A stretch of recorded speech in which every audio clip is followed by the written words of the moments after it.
모더나 백신 맞고 필러 맞은 사람들 얼굴 엄청 붓고 이런 뉴스들을 보고 몇 명이 저한테 물어보거든요. 자기 필러 맞은 적 있는데 모더나 백신 맞아도 되냐고.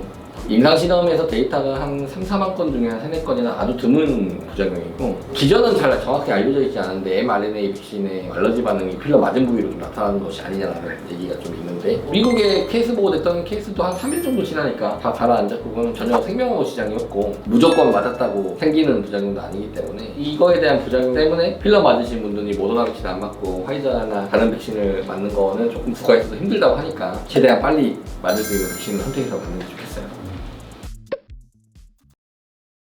저는 이제 나이 든 사람도 애를 많이 보고 젊은 사람도 애를 많이 보기 때문에 1번으로 물어보는 사람들이 뭐냐면, 당뇨, 고혈압, 고지혈증 있는 사람들은 피가 좀 착하고 이 사람 같다는 생각을 갖고 있기 때문에 혈전증에 대한 걱정이 진짜 많아요. 아스트라제네카나 얀센 같은 벡터 바이러스로 인한 백신은 혈소판각도 혈전증의 가능성이 좀 있다고 되어 있으니까 내가 아스트라제네카나 얀센을 맞아도 되는 거냐, 혈전 안 생기냐 많이 물어보는데, 사실은 아주 드문 부작용이고, 당뇨라든 고혈압, 고지혈증이 있다고 해서 혈전증이 더 생긴다는 부분은 없는 상황이고, 본인이 화이자나 모더나 맞을 거면 그거에 대한 부작용 별로 신경 쓰지 않으면 될 것 같고, 심장이 좀 안 좋은 사람들이 또 걱정하는 게 화이자나 모더나 맞으면 심장경이나 심근염 걸린다고 하니까 나는 그거 걸리면 나 죽는 거 아니냐는 걸 많이 물어보죠. 근데 화이자나 모더나의 심낭염, 심근염은 젊은 사람들한테 많이 생긴다고 돼 있고, 한 100만 명 중에 한두 명 치명률이 높지 않죠. 환자분들이 그렇게 물어보면 걱정되는 포인트를 내가 다 집어줘요. 당뇨병 환자가 물어보면 혈전증이 걱정돼서 그러는 거죠. 아스트라나 얀센 맞아도 상관없습니다 라고 얘기해주고, 심장이 좀 안 좋고 심부전이 있거나 부정맥이 있거나 협심증이 있는 사람들은 심근염이나 심낭염에 대한 걱정이 많은데, 그거 대부분 젊은 사람들 걸리는 거고, 화이자 모더나 맞아도 그렇게 많이 안 걸리니까 걱정하지 마세요라고 저는 외래에서 그렇게 설명해주고 있습니다. 백신을 맞고 약간 몸살 기운이 있고 어지럽고 좀 불편하고 이런 것들은 뭐 한 3, 4일 내에 잡히는 부작용이기 때문에 그렇게까지 뭐 크게 걱정할 만한 부작용은 아닌 거라고 생각합니다. 가장 많이 얘기하시는, 내가 무슨 병이 있는데 심장이 안 좋은데 어디가 안 좋은데 백신 맞아도 되나요? 이게 가장 많이 의사가 맞는 질문인데, 하나같이 얘기 드려요. 백신을 맞으면 걸렸을 때 죽을 수 있는 확률이나 심한 병을 앓을 확률을 확실히 줄여주거나 안 걸리게 해주는 거고, 무서운 이런 기저질환이 있으신 분들이 합병증이나 부작용이 생길 확률은 남들하고 똑같아요. 그러니까 기저질환이 있을수록, 어디가 안 좋을수록 맞는 게 훨씬 더 이득이다. 네, 첨언을 좀 드리자면, 사실 기저질환이 없는 젊은 사람들이 죽어요. 백신이 들어왔을 때 면역 반응이 좋을수록 오히려 부작용이 생길 것 같다는 의견이 있습니다. 실제로도 젊은 사람들이 중증 부작용이 더 많이 생기는 거고, 오히려 면역력이 좀 떨어져 있는 노인분들이나 기저질환자들이 합병증이 생기는 확률은 좀 더 오히려 떨어집니다. 근데 당연히 생각을 해보시면 기저질환자들은 걸렸을 때 위험도는 높고 합병증이 발생할 확률은 줄기 때문에 그런 분일수록 더 맞으셔야 돼요. 더 맞아야 되는 거죠. 본인은 몸이 안 좋아서 안 맞아야 되는 거 아니냐고 거꾸로 질문을 많이 하시는데, 이 자리를 빌어서 다시 설명을 드리자면, 기저질환이 있고 나이가 많을수록 맞으시는 게 훨씬 더 부작용도 적고 이득이 훨씬 큽니다. 젊은 사람은 오히려 부작용 위험도가 높기 때문에 처음에 안 맞게 하고 그랬었잖아요. 정부들에서는 다 맞으라고 하는 게, 많은 사람들이 백신을 많이 맞아야 이 전체 집단에서 퍼져나가는 코로나 감염률을 낮추니까 백신은 모두 같이 맞아야 되는 거죠. 접종은 부작용이 있지만 반드시 필요한 상황이다 라고 정리 드릴 수 있을 것 같습니다. 일반인들도 항체가 어떻게 생겼는지 그런 걸 검사한다든지 세병원 다 할 수 있어요. 피검사. 피검사 하시면 돼요. 네. 이제 보통 세병원 다 할 수 있어요. 2차 접종까지 하신 이후에 한 4주 정도를 이제 권고하는데, 그때쯤 이제 항체가 생겼는지를 확인하시면 되는데, 아직까지 이제 정확하게 안 나온 부분은 한 가지, 이게 얼마나 갈 거냐. 요거는 조금 이제 미지수인데, 이스라엘 연구를 보면 6개월이 지나니까 조금씩 효과가 떨어지고 있다. 결국은 이것도 계속 밝혀지는 건데, 궁금해하니까 만드는 거고, 코로나 바이러스가 걸렸을 때 나를 방어해 주는 거, 그거를 우리가 중화항체라고 하는데, 있냐 없냐는 지금 웬만큼 검사해서 알 수 있어요. 근데 또 이건 검사하는 게 어니 바이러스에 적용되는 항체인지 아닌지도 앞으로 계속 밝혀져야 될 부분이고, 가장 궁금해하는 거 그렇잖아요. 내가 코로나 바이러스를 안 걸릴 수 있겠느냐, 그런 거 검사해보고 싶은 사람들을 위해서 검사가 나오겠죠. 현재 바이러스에 대해서는 항체 검사들을 하고 있어요. 있냐 없냐. 걸린 사람도 나오고요, 백신 맞고 나서 항체가 생긴 사람도 나오는 거예요. 코로나 바이러스도 조금씩 우리가 알아가고 가는 과정이니까 그 정부가 계속 업데이트가 돼요. 옛날에 진실이었던 게 지금 진실이 아니 되고, 옛날에 진실이 아니었던 게 지금 진실이 되고, 백신에 대해서도 마찬가지로 궁금해해요. 어떤 사람은 백신을 맞고 고생하는 사람이 있고, 몸살, 두통, 열, 피로감. 어떤 사람 백신 맞고 아무 느낌이 없어. 혹은 백신을 맞으면 몸에 면역 반응이 생겨서 그게 몸살이나 이런 부작용이 나타나야지 내가 항체가 만들어지는 게 아닌가라는 이론적 추측을 하니까 궁금해할 수 있어요. 궁금해하니까 소규모 연구들은 좀 생겨요.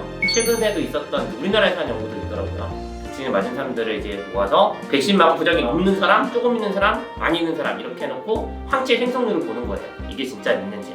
항체 생성률을 봤더니 백신을 맞고 부작용이 없었던 사람이랑 부작용이 조금 있는 사람이 많이 있는 사람이랑 항체가 생성되는 비율은 똑같다는 거예요. 별 차이가 없었죠. 별 차이가 없어서 이론적으로 내가 맞아서 면역 반응이 일어나야 항체가 생기는 것 같다 하지만 여러 가지 작용, 염증 반응이나 부작용이 있을 뿐이지 항체가 얼마나 많이 생기는지 혹은 생겼는지 말았는지랑 직접적인 연관은 없다. 그러니까 현재까지의 결론은 백신 맞고 고생하는 사람 운이야 고생하시네요. 하지만 고생했다고 항체가 더 생기는 것도 아니고 하나도 고생 안 했다고 항체가 안 생기는 것도 아니에요. 걱정하지 마세요.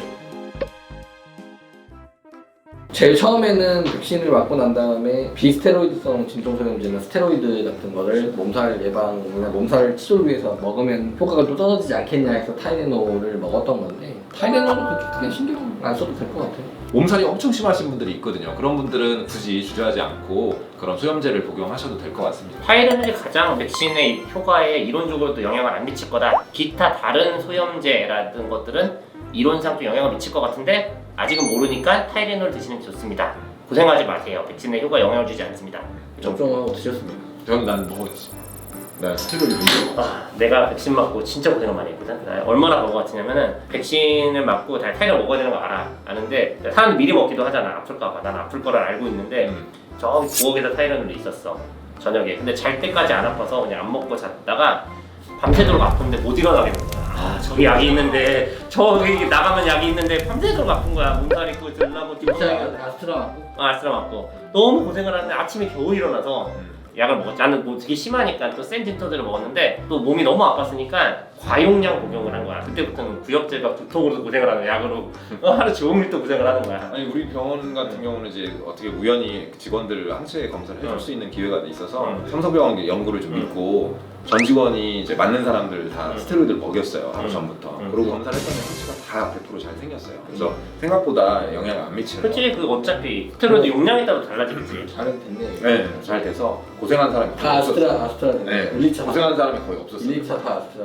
아니 아스트라랑 이제 화이자. 네. 나는 우리 병원에서 맞은 사람 중에 나만 고생한 것 같아. 되게 고생 많이 한다는데 이제 환자로 오시는 분들은 있는데 막상 주변에 뭐 직원이나 아니, 막상 가족이나는 없었어. 나는 우리 병원 한 500명에서 났는데 1000명까지 났는데 나는 부작용으로 온 사람이 이렇게 많지 않아. 그래요? 저도 한 6분 정도. 외부 병원에서 온 사람들도 있었는데. 아 맞아요. 저도 외부 병원을 맞아요. 왔어요. 딴 데서 맞고 왔는데 힘들다고 왔다 왔다고 오는 오는 분들이 분들이 있었는데. 어쨌든 생각보다는 의사로서 경험을 그분들이 많이 아프면 다른 병원으로 가는 거야. 큰 병원을 가잖아요. 그러니까 그분들이 이제 여기서 맞은 사람들 여기다 응급실을 많이 간 거야. 딴 데로 가고 또 딴 데서 아픈 사람 여기로 온 거야. 정해진 게 없어가지고 사실. 그렇죠. 의사는 어디까나 연구된 내용을 가지고 얘기를 해야 되기 때문에 술 먹고 한 분과 안 한 분을 비교해서 백신 생성에 항체가 없다면 영향이 없습니다라고 결론 지어드릴 수 있지만 음주가 완전 면역을 억제시키는 건 아니기 때문에 하셔도 생길 것 같다 정도로 이제 의견을 드릴 수 있을 것 같고 샤워는 당일날 하루만 안 하시면 돼요. 접종 주사 부위에 이제 찔른 데 부분이기 때문에 저는 샤워했어요 당일. 저도 샤워했는데. 네. 그러니까 사실 의사들이 권고하는 내용과 실제 행동이 좀 다를 수 있는데 이거는 왜냐면 나는 내가 책임질 거니까. 아 형, 나는 샤워하고 2년 전인가 3년 전에 형 독감 예방을 맞고 우리가 사우나 갔잖아. 그날 리버사이드 호텔 사우나에 갔다 우리가. 근데 갑자기 와서 탕에 들어가 있는데 여기 보면 붙어 있는 거야. 그래가지고 이게 뭐예요 물어봤더니 오늘 독감 백신 맞고 싶대. 그래도 돼요. 뭐 그렇게나 했단 별로 이렇게 신경 쓰고 살지 않습니다 그런 거는 보통. 네. 오히려 알면 더 신경 쓰지 않아요. 왜냐면 아주 희박하기 때문에.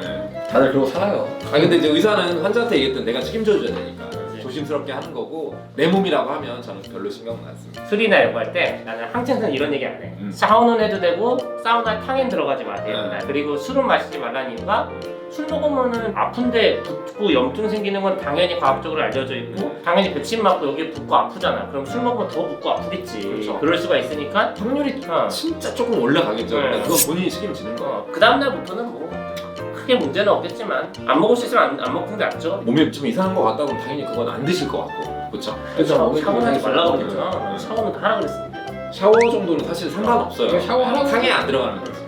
탕에만 들어가. 탕에만 안 들어가면 되지. 그래 푹 담그지만 하면 되지. 거기로도 이제 혹시나 세균이 그렇지, 들어가고 그렇지. 이럴까 봐 그런 그런 건데 가능성이 정말 없어요.